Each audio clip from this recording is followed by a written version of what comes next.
Allô la gang, aujourd'hui c'est la vidéo où je réponds à toutes vos questions.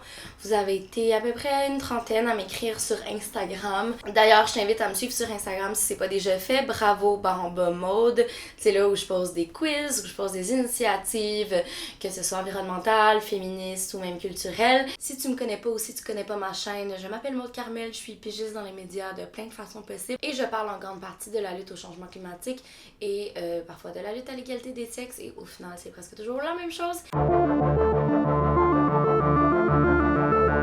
Si t'es pas déjà abonné à ma chaîne YouTube, vas-y, je sors une vidéo aux 2 semaines et j'essaie de plus en plus d'en sortir aux semaines. Mais pour ça, j'ai besoin d'encouragement, donc plus d'abonnés, plus de j'aime, plus de commentaires, plus de partage. Maintenant que ça c'est dit, on va commencer tout de suite les questions. Donc dans le fond, il y a deux parties.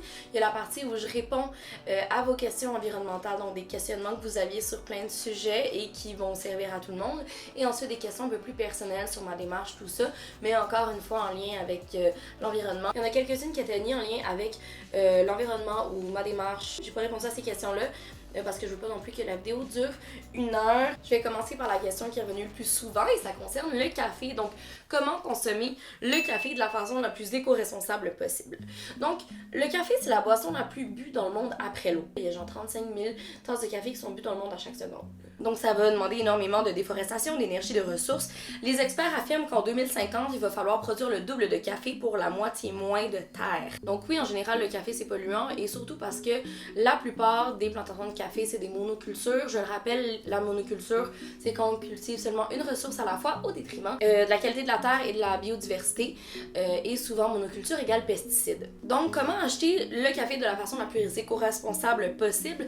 Ben, acheter bien sûr du café certifié équitable. Ça semble niaiseux, ça semble simple comme ça, mais selon Équiterre, les ventes de café équitable sont encore bien minces. Ça ne représente que 0,8% de la production mondiale. Donc, pour votre information, il y a le Pérou, le Mexique et la Colombie qui sont les pays qui ont le plus de certifications, donc qui ont 40 organisations équitables en moyenne chaque. Pourquoi équitable? Ben bon, éthiquement parce que les travailleurs gagnent bien leur vie, mais c'est aussi que on va s'assurer que la compagnie de café, la plantation de café, va pas faire de la déforestation abusive et va utiliser des méthodes respectueuses de l'environnement. Ensuite, la prochaine chose à prendre en compte, c'est l'emballage, les capsules, tout ça, vous me voyez venir. Il y a 9 milliards de petites capsules qui sont vendues chaque année dans le monde, ce qui génère 40 000 tonnes de déchets d'aluminium. Et même si l'aluminium, c'est un produit qui est supposé se recycler à l'infini, dans cet aluminium-là, il y a tellement différentes particules que ça se recycle vraiment difficilement. Après ça, je connais pas vraiment où est rendue l'industrie des capsules du café. Peut-être que maintenant, il y a des capsules qui sont 100% compostables, recyclables. Dans ces cas-là, c'est vraiment correct. Ça reste que c'est des déchets quand même à traiter. Donc, le mieux dans la vie, c'est d'avoir zéro déchet, même pas compostable, même pas recyclable, c'est juste de rien produire. Keurig a fait une étude, puis en général, c'est l'emballage au complet le problème, pas juste les capsules. L'emballage représente 30% des émissions de CO2 par rapport au café. Donc oui, les capsules, mais aussi les sacs, n'importe quel emballage. Ce qu'il faut retenir, c'est que le café filtre est pas toujours mieux non plus.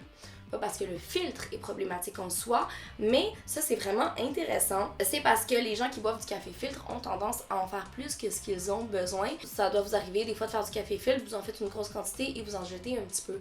Donc beaucoup de gaspillage de café, de la ressource cultivée, utilisée pour rien, donc plus de pollution. La façon la plus éco-responsable d'acheter du café, ce serait en vrac, ce serait certifié éco-responsable et ce serait d'en faire filtre sans en gaspiller, donc faire des petites quantités au fur et à mesure s'il le faut. J'ai aucune marque à vous conseiller, je ne bois personnellement pas de café, mais moi toutes les épiceries en vrac où je suis allée, il y avait du bon café équitable en vrac. Ensuite, il y a Charlotte qui m'a questionné au niveau du miel.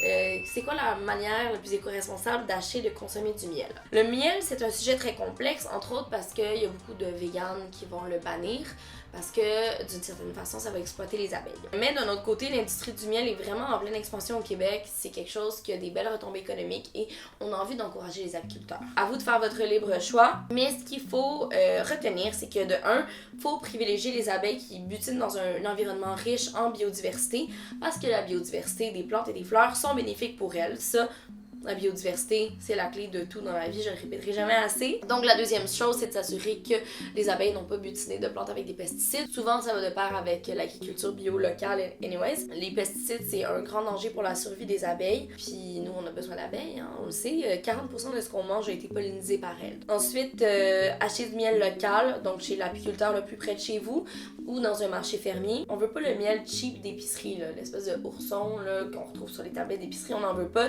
Ça, c'est des miels bas de gamme. Ça vient souvent d'Asie, ça va être récolté avant la maturation pour être séché de manière artificielle et industrielle. Et le miel que vous voulez, là, c'est le miel artisanal qui est supposé être récolté juste quand il est naturellement arrivé à maturité. Donc la mention récolté et mis en pot par l'apiculteur, c'est un gage de qualité. Et finalement, il faut oublier les miels pasteurisés, c'est un procédé qui rend le miel juste moins authentique. Ensuite, il y a Ariane qui m'a demandé « Comment penses-tu que les enseignants peuvent réduire l'utilisation de leurs feuilles? » Mais là, ça dépend. Moi, je suis pas dans les écoles du Québec, je vois pas vraiment comment ça se passe. Au secondaire, il y a de plus en plus d'écoles qui utilisent l'électronique, comme des iPads, pour échanger des documents importants, des devoirs. Si c'est pas le cas dans une école secondaire, les étudiants, si on a des téléphones cellulaires, peuvent prendre les documents intéressants en photo. Ou si on n'a pas le choix d'imprimer, mais moi, je suggérerais d'imprimer avec la police EcoFont, qui utilise le moins d'encre quand on l'écrit. Les lettres sont pas totalement remplies. Puis bien sûr, utiliser du papier recyclé et imprimer recto verso de façon automatique tout le temps. Ensuite, il y a Annie qui me demande comment bien gérer son bac de recyclage pour que tout soit réellement recyclé. Mais c'est une super question, Annie. C'est vraiment un gros problème sur Terre ou au Québec en général. Mais justement, le gouvernement a entendu cette espèce de confusion-là. Il y a de plus en plus d'outils au Québec pour nous guider dans notre recyclage. Le site recycquebec.gouv est vraiment utile pour avoir des précisions. Mais surtout, il y a l'application Ça va où? Justement, ça c'est une abonnée qui m'a parlé de ça, je sais plus quand. En tout cas, merci, vous êtes vraiment des abonnés de qualité. Sur l'application, vous pouvez rentrer votre municipalité, ils vont vous dire dans votre municipalité quel objet va où, donc pas nécessairement au niveau du recyclage, mais au niveau des objets particuliers, des objets de construction, des feuilles. Donc c'est vraiment magique. Ensuite, il y a Karine qui me demande les vêtements faits en bambou sont-ils meilleurs pour l'environnement ou est-ce qu'on détruit à petit feu l'aliment principal des pandas? C'est super intéressant. On parle souvent du bambou, comme les brossades en bambou, les vêtements en bambou. Pourquoi est-ce que c'est considéré comme une bonne chose le bambou? Premièrement, c'est là-dessus que j'ai essayé de me pencher en tout premier lieu parce que je m'étais jamais vraiment posé la question, puis c'est toi, Karine, qui m'a poussé à me la poser. Premièrement, le bambou, c'est une plante qui pousse très vite, qui n'a pas vraiment besoin de pesticides parce qu'elle est vraiment facile à cultiver et qui est malléable. Donc, elle va remplacer des textiles qu'on va considérer comme polluants, comme le plastique ou le coton.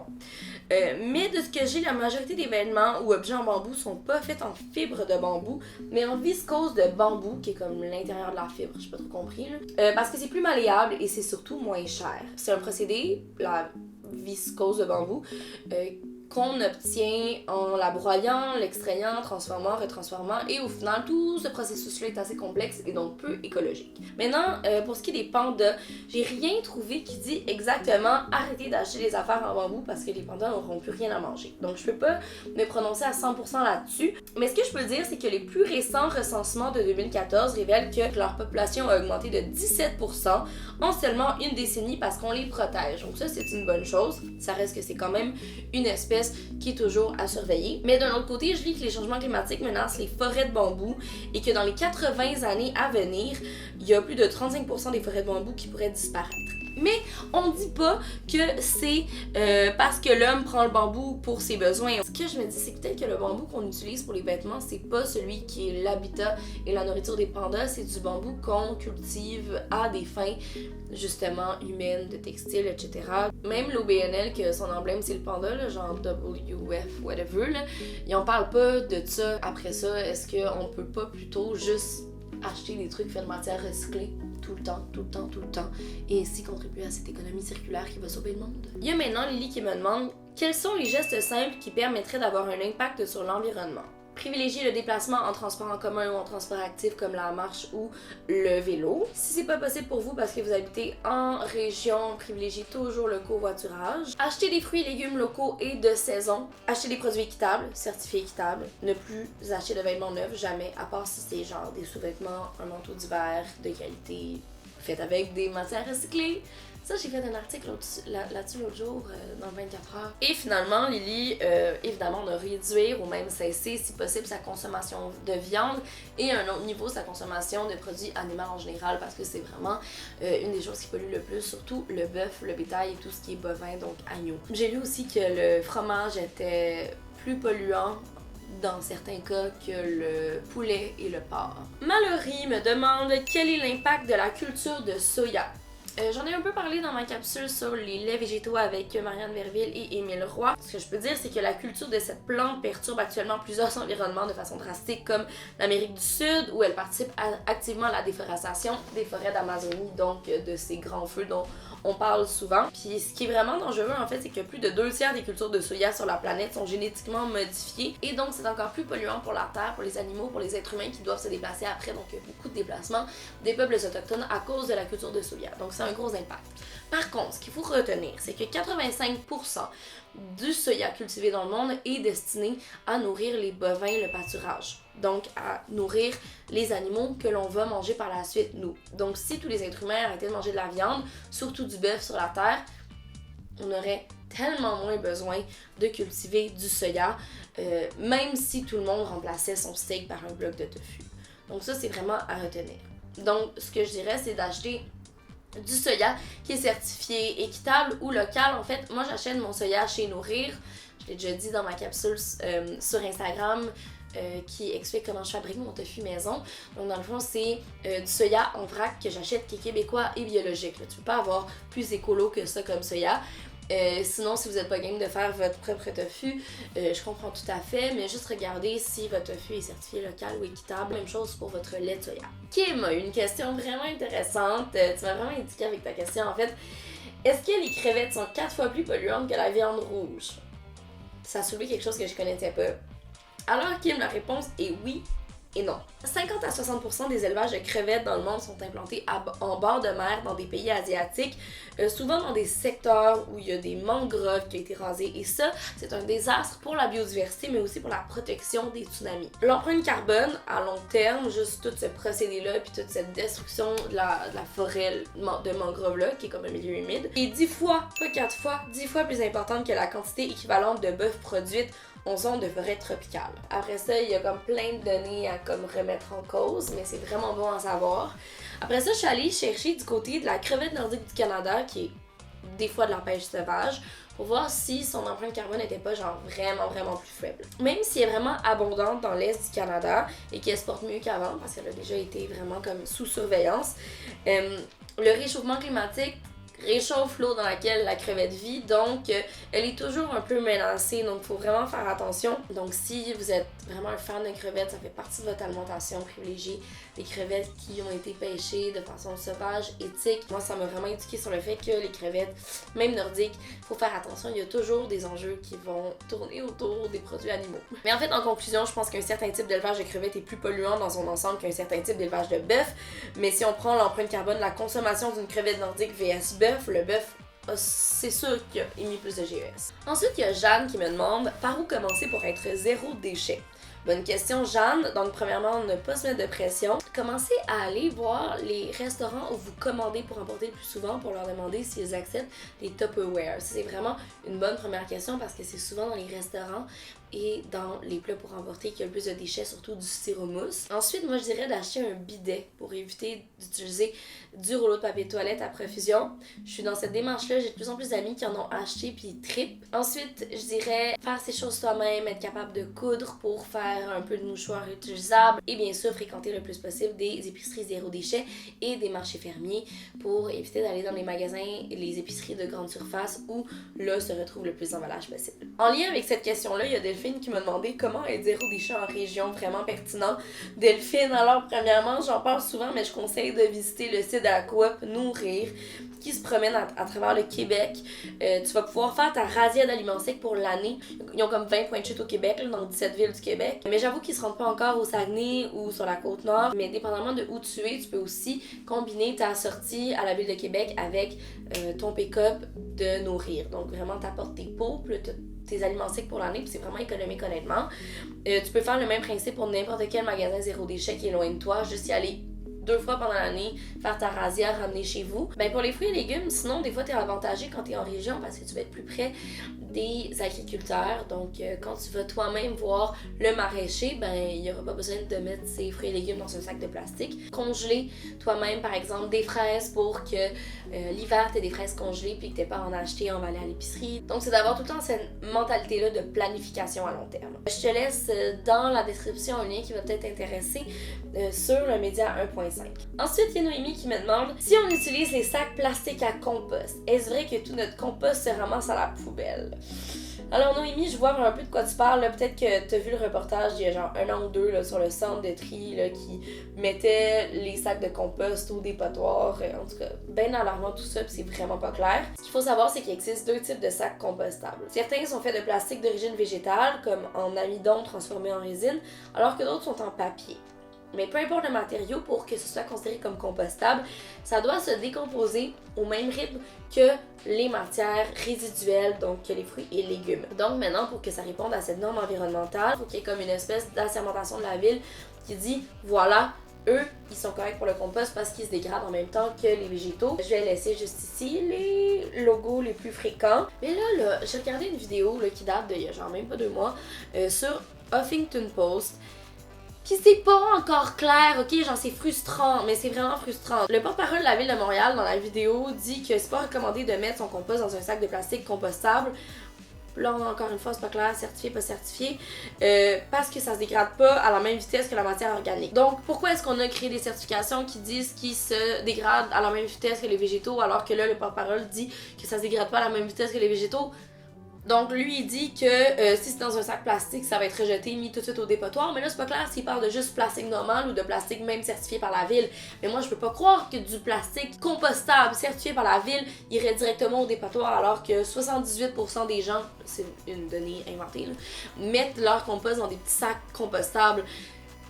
Ce que je pense avoir compris, c'est que quand un sac n'est pas certifié, ils vont le mettre tout de suite au dépotoir, donc votre compost est tout gâché. S'il est certifié par la ville, il faut l'éventrer, tout ça, et ça complique le processus, puis à partir du moment où ça complique le processus, c'est des ressources, des gens, des machines, tout ça, qui sont utilisés. Donc le mieux c'est toujours, ok, c'est ça qu'il faut retenir, c'est de mettre son compost au chemin dans du papier journal. Donc moi ce que je fais par exemple, c'est que dans mon petit bac beige, je vais mettre du papier journal. Ça va aussi aider à éliminer les odeurs. Ou sinon si vous avez commandé une pizza pendant la semaine, mettez tout votre compost dans la boîte à pizza parce que la boîte à pizza souillée se composte. Et si vous avez peur des odeurs ou qu'éventuellement il y aurait des vers, là, mais si vous gérez bien votre compost, pas supposé, mettez ça au congélateur. Je sais que c'est pas tout clair Noémie, là, mais j'ai vraiment fait du mieux que j'ai pu avec les ressources que j'avais. Il y a Lex en fait qui me demande comment réduire sa consommation d'eau avec la récupération d'eau de pluie. Là, ça dépend. Récupérer l'eau de pluie, pourquoi, comment? Est-ce que c'est pour tes plantes? Est-ce que c'est pour boire? Est-ce que c'est pour te laver? Parce que si c'est pour tes plantes, il y a des systèmes de gros bacs là, que vous faites juste installer à votre balcon, quelque part dans votre cour, et ensuite, vous l'utilisez pour vos plantes à l'intérieur, par exemple. Si c'est pour boire ou pour se laver, là, c'est un système qui peut être complexe, même coûteux et polluant. Parce que l'eau de pluie, il y a quand même des résidus de polluants de l'air à l'intérieur, donc il faut comme le filtrer. C'est assez complexe, donc je peux pas te répondre à 100%, mais je peux dire qu'il y a de plus en plus de résidences, de blocs, d'appartements, de bâtiments qui sont conçus pour récupérer l'eau de pluie, soit sur leur toit. Il y a même des stationnements aussi qui sont faits pour récupérer les eaux pluviales en surplus. Et finalement, dernière question du bloc environnemental par Chloé qui me demande: entre l'aspect zéro déchet, local et vegan d'un produit, quel élément est le plus important? Est-ce mieux d'acheter un produit végé, local, mais emballé dans du plastique? On s'est tous un jour retrouvés à l'épicerie devant un concombre local mais emballé dans du plastique et un concombre des États-Unis pas emballé. Si c'est emballé, là, c'est souvent parce que c'est bio, parce que dans une épicerie de grande surface, une épicerie standard, pour pas que le bio soit contaminé par les pesticides du non bio, ça va être emballé. On est mieux de privilégier les marchés fermiers encore une fois ou les épiceries bio parce que tout est bio, donc pas de risque de contamination. Après ça, c'est une question de valeur. Moi, je vais toujours privilégier le local parce qu'il y a des retombées économiques, entre autres. Mais ça se peut que pour toi, le plastique, ce soit vraiment quelque chose qui te rebute et que tu préfères privilégier le concombre qui vient des États-Unis. Je peux pas te donner de chiffres comparatifs, mais le mieux, c'est vraiment de trouver un produit qui n'est ni emballé et qui est local, et ça c'est possible, comme je disais, dans les marchés fermiers ou d'aller directement au maraîcher. Ensuite, pour ce qui est de vegan, local, tout ça, il y a une étude vraiment intéressante par Corinne Côté de l'Université de Sherbrooke. Elle a fait, dans le fond, l'étude, est-ce que c'est plus polluant un régime local mais omnivore avec la viande en janvier au Québec ou un régime végétalien en janvier au Québec avec des aliments importés? La réponse, c'est que c'est 13,8 fois plus polluant, 13,8 fois plus de GES, un régime local mais avec de la viande qu'un régime végétalien importé. Parce que la viande, c'est vraiment quelque chose de polluant. Mais ce qu'il faut retenir, c'est que les éleveurs qui ont des pratiques vraiment éco-responsables sont rares. Donc, en général, juste tout le temps privilégier ce qui est végétalien. On est rendu à la partie question perso. La question que beaucoup de monde m'ont demandé, c'est suis-je végane? Pour une réponse plus longue, j'ai une vidéo avec Alice Morel-Michaud qui date du mois de juin. C'est vraiment un gros mystère, là, genre, est-ce que Maud est végane? Ça fait même partie de ma description urbanière. Là. Je ne suis pas végane, mais je mange végétalien. J'ai commencé à m'intéresser au végétalisme à 18 ans, donc ça va faire bientôt 8 ans. Moi, je m'étais intéressée à ça tout simplement parce que j'avais plus envie d'entrer de gras animal, d'éléments animaux dans mon corps. C'était comme un toc que j'avais, là. C'était vraiment juste minceur, tout ça. J'en reparlerai à un moment donné, là. J'avais 18 ans, là, c'est une autre vie. Mais ça m'a vraiment familiarisée avec, les produits de substituts, comme les fausses viandes, les faux fromages, que j'ai commencé à vraiment apprécier, puis que ça a été tout de suite intégré dans mon alimentation. Mais après ça, je mangeais tellement beaucoup de légumineuses, j'avais de la misère à m'alimenter de façon normale, tout ça. J'ai commencé à avoir des problèmes digestifs, des maux de ventre incroyables, tout le temps. Fait que pendant comme 1 an ou 2, je suis retournée à des protéines plus animales, donc œufs, poissons, fromage des fois. En ce moment, je suis vraiment moitié-moitié. Donc, j'achète pas de viande, je mange pas de viande dans les restos non plus. Dès qu'il y a une option végétalienne, même, je vais la prendre. Mais c'est pas impossible que dans un événement, on distribue des bouchées, je mange quelque chose avec un produit animal dessus. C'est quelque chose que j'aimerais éventuellement remédier à. Je sais qu'Alice, mettons, dans les événements, là, Alice Morel-Michaud, elle va se commander de la bouffe. Là. Elle est vraiment bonne, je l'admire. La base de mon alimentation est vraiment végétalienne. Je cuisine végétalien, je fais la promotion du végétalisme, mais une fois de temps en temps, ça m'arrive de cuisiner avec un œuf, ça m'arrive de gratiner quelque chose. Mais je vais mélanger ce fromage-là avec du fromage Gousta. J'adore les fromages Gousta. Même il y a un fromage feta que j'adore, là, qui est végétalien. Là. J'incarne pas le vegan, mais je suis vraiment à fond dans cette industrie-là. J'encourage l'industrie. Je fais découvrir des produits à mes amis. Puis pour l'instant, moi, ça me va. Puis il y a des semaines où j'essaie de pas manger de fromage. C'est comme mon défi de la semaine. Des semaines où j'essaie de manger 0,0 œufs. Axel, d'où vient ton souci pour l'environnement? Ben, Axel, si vous voulez une explication vraiment comme complète, voire poétique et onirique, il y a ma vidéo sur mes poils. J'ai toujours été très proche de la nature. Tu sais, j'ai fait plein de voyages toute seule dans ma vie où mon but c'était de me retrouver toute seule avec des arbres et des montagnes. Je dirais qu'il y a 2 ans, quand je faisais des chroniques à entrée principale, à un moment donné, j'ai fait une chronique sur les compagnies éco-responsables de milléniaux. Puis là, après ça, ces compagnies-là étaient vraiment contentes que j'ai parlé d'eux. Ils ont commencé à m'envoyer des petits cadeaux, effet boule de neige. Si ça a un impact sur les gens, si ça encourage les compagnies locales, je vais continuer là-dedans. Donc là, je me suis juste mise à parler juste de façon genuine, complètement authentique, sans attendre rien en retour, de compagnies québécoises que j'aimais, de compagnies éco-responsables que j'aimais. Tanisha me demande quels sont les livres qui t'ont inspiré dans ta démarche écolo. Moi, c'est beaucoup des articles, des observations quotidiennes. Mon chum qui travaille en environnement, qui me donne des données, tout ça. Mais je te dirais que les livres qui m'ont aidé, c'est Tendre vers le zéro déchet de Mélissa de la Fontaine, qui est vraiment déculpabilisant, qui donne des petits trucs le fun. Les 2 livres de Florence Léa Siri, 1, 2, 3 vie, zéro gaspille, qui donne des recettes pour éviter le gaspillage alimentaire. Il y a le livre dont vous êtes le zéro, encore de Florence Léa Siri, qui parle du gaspillage, mais plus dans les objets du quotidien. Ça m'a vraiment aidé, ce livre-là, dans mon mode de vie à tout le temps. Penser un objet comme une 2e, 3e utilisation. Et le livre des trappeuses qui, une fois de temps en temps, m'aide à fabriquer mes propres produits. Il y a Jus qui me demande quels sont mes produits maquillage, soins pour le corps préférés. J'ai l'air vraiment gossante de dire j'en ai parlé dans telle vidéo, mais c'est juste si vous voulez en avoir plus. J'ai une vidéo que j'ai fait au mois d'octobre sur mes soins. Je me mets des produits Lush sans déchets, solides sur la peau pour me crémer. J'utilise des shampoings Oneka ou des shampoings solides de Lily Eco, des savons de Femme Fleur, des savons de Savon Diligence. Il y a une chose dont j'ai pas parlé dans cette vidéo-là parce que c'est vraiment nouveau, c'est Mon Dieu, il est déjà vraiment usé au niveau là, de son étiquette, là, mais je me suis acheté un mascara local fait à base de genre jasmin, de passion herbale, puis il va super bien. Je l'aime vraiment beaucoup. C'est fait avec des ingrédients naturels. Emma me demande qu'est-ce que tu fais exactement comme travail. Comment je décris ma job dans des parties de famille ou dans des événements, c'est pigiste dans les médias. Donc, tu sais, moi j'ai commencé à l'adolescence comme comédienne. Là, j'en fais moins parce que, bon, c'est un métier cruel et il y a beaucoup de compétitions, beaucoup d'appelés, peu d'élus, blablabla, blablabla. J'avais envie de rester comédienne, mais j'avais aussi envie d'explorer le travail d'animatrice, de chroniqueuse, de journaliste. Donc, au lieu d'aller dans une école de théâtre, j'ai décidé d'aller à l'université. Et ça répond à la question suivante de Atienza qui me demande si j'ai un diplôme universitaire. Donc oui, j'ai un diplôme universitaire. Je suis allée à l'UQAM, j'ai fait une mineure en psychologie, une majeure en communication qui donne un baccalauréat. J'ai fait un peu de radio à CISM, à Cube Radio, à CIBL. Je fais un peu de tout, mais 85% de mes revenus, c'est de l'écriture. On peut me voir dans 1.5. Là, dans 1.5, je suis plus vidéo reporter, là, donc vous voyez ma face, puis je parle d'une initiative, c'est vraiment cool, puis pour vrai, vous devriez vraiment aller voir la plateforme 1.5. Mais j'écris aussi dans Urbania, j'écris dans le 24 heures, j'écris pour divers magazines, des sujets un peu divers, mais j'écris principalement sur l'action climatique, donc des initiatives locales, éco-responsables. Donc c'est comme ça que je gagne ma vie, c'est ça mon travail. Et finalement, il y a une certaine Maude, bonjour Maude, qui m'a demandé où prends-tu toutes tes informations.